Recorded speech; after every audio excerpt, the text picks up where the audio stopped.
Veneam încoace și venea din față un microbuz cu remorcă cu mașină pe el și o trecere de un galb de axul drumului spre mine, am ferit un pic și am călcat pe aici, prin șanțul ăsta aici de sus.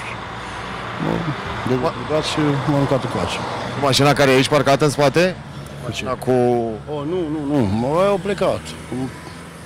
Nu știu ce au fost, probabil că moldoveni, din Moldova, Republica Moldova, cu microbuz. Și ce transportați? Gol. De asta ați intrat în... Da, din cauza asta. Da. La Poiana Negri. Puteți face așa o mică aproximare a pagubelor? Deocamdată nu știu, nu pot să spun că... Când o scotem afară, vedem. Și așteptați pe cineva de la firmă, acum înțeleg? De la firmă, acum trebuie să ajungă. Dar n-ați pățit nimic, văd că aveți... La cap un pic. Dar nimic serios? Nu. O speritură.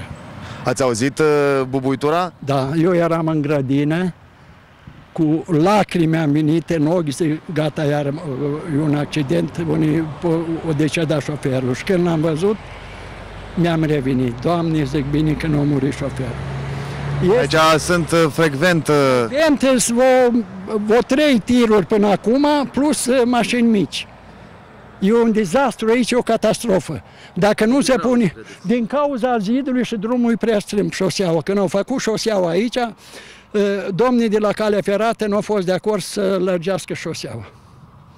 Nu au fost de acord pentru că au făcut pasarela și au spus să nu intre, că e calea ferată, e lângă șosea, ați văzut, în partea asta, aici unde e zidul. Da, e tangențial. Dacă făcea zidul un pic să fi făcut zidul mai pe dreapta, mai lărgea șoseaua.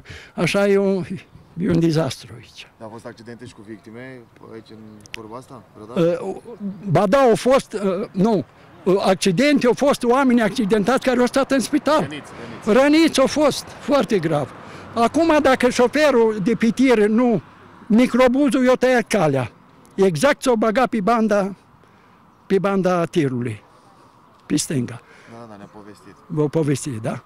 Da, asta vă spun ce... soluții credeți că ar putea fi? Aici, numai dacă în partea dreaptă se dea voi la calea ferată, cel puțin 1 metru să bage.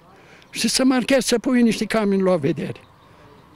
Că e dezastru. Nici nu știi cine e. S-o băgat, domnule, încă așa ceva, de circul de 54 de ani. Eu sunt om în vârstă și vă spun că așa ceva nu se poate.